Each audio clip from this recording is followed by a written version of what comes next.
It was actually pretty good energy. I thought Saturday's practice got a little lethargic. Practice 4 back-to-back practices. Giving them the Sunday off, they came out with the energy and the enthusiasm needed. What's interesting about our practices, they're getting more and more competitive daily, and that's what I'm getting pleased with. Is because you're starting to see the strides of the offense, and they're getting to the point where the defense isn't just always dominating the practice. And if you look at yesterday's practice, we did a 2-minute period to start the our team segments, and we get out there and the offense goes, I think, about 75 yards for a touchdown to win the game. And the defense started a little sluggish, and the defense, went to their individual periods. And I think the coaches kind of hashed it out with them. They came out with an edge in the run play action period and the red zone period at the end, where really like to see how the defense stepped up and responded to their performance at the beginning of practice. But you're starting to see that the offense is getting a little chippiness to them, and they're getting out there and being very competitive. Also very pleased with where our kicking game's going. You do these red zone situations at the end of practice where we're doing live kicks, if it's field goals or extra points, and these kickers are, showing their strengths, where they can actually put together a pretty decent field goal in terms of the yardage, which I thought that was something that was missing last year, which is pleasing to me as a coach, that we've made a lot of strides in the special teams, that side of the ball as well.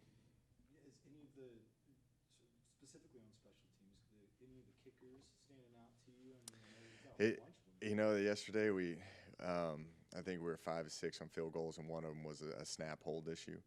And we did 8 drives in the red zone, and we hit 5 through the upright. So really all of them are, they're pretty even right now, which we're going to go back at it again today, just because it was such a good practice. In terms of the situations, that we're going to do it again, so we can start to separate the special teams. And what we're wanting to do is put them in kicking situations where their peers are looking at them, and it's kind of game on the line mentality. And I think that you're seeing a pretty healthy, kicking competition coming out of it. Forgot we were doing the microphone. Sorry, Yeah, no, you're good.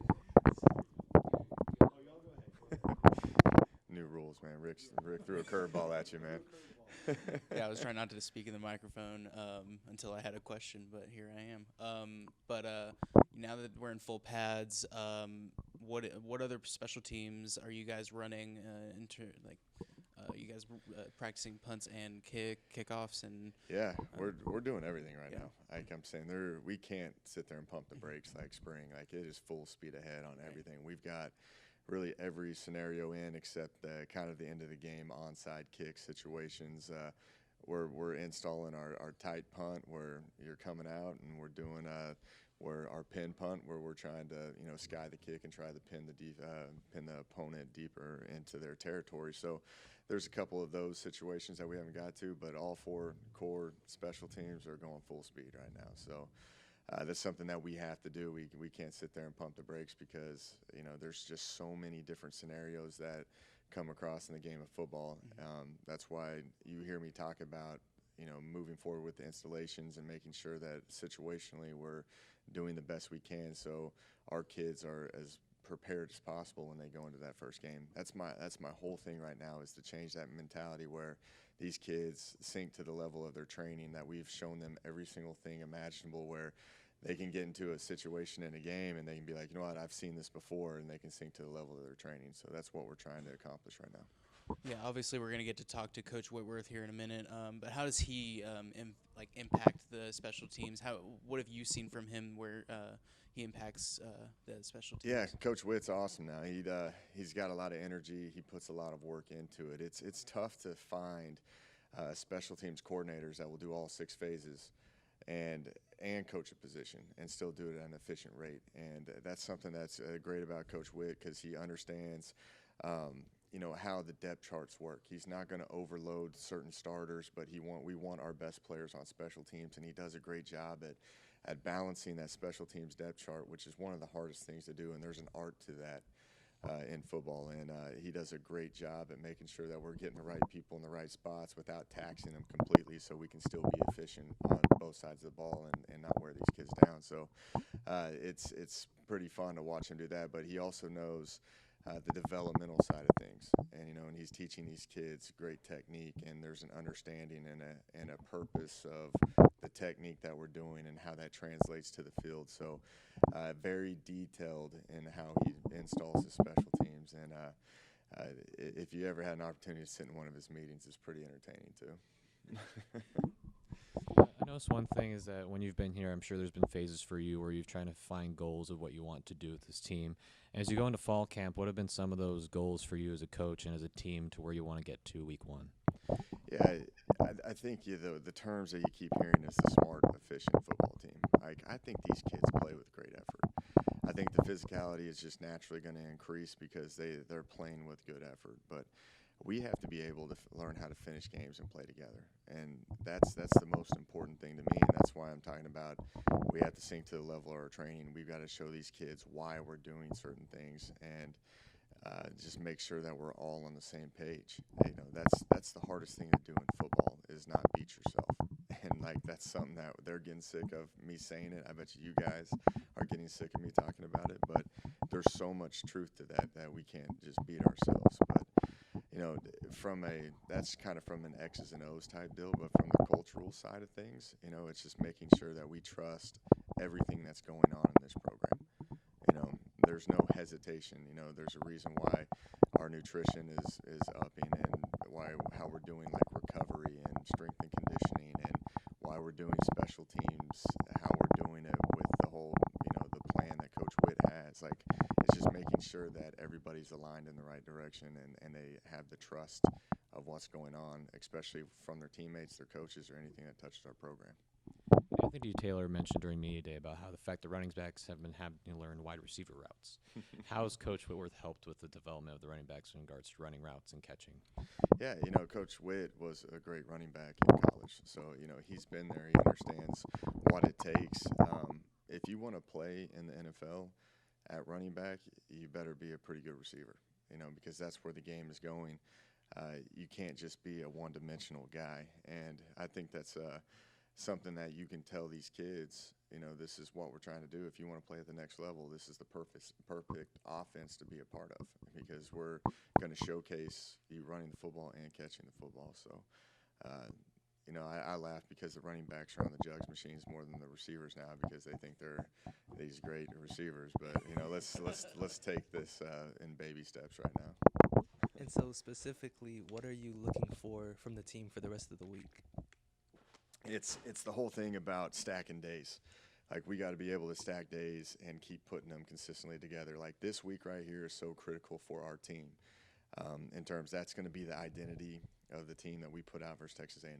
So, you've got to get everything you can and grind these kids and make sure that we're hitting every situation and developing our depth charts, and make sure that we're not taking any steps backwards, because you got this week to get everything we got out of them, and then you start taking plays off of them, and you start doing mock weeks, and you start doing scout exchange, so the wear and tear on these kids are naturally just going to diminish. But that's why it's so important that this week right here is so critical to the identity of next year's team.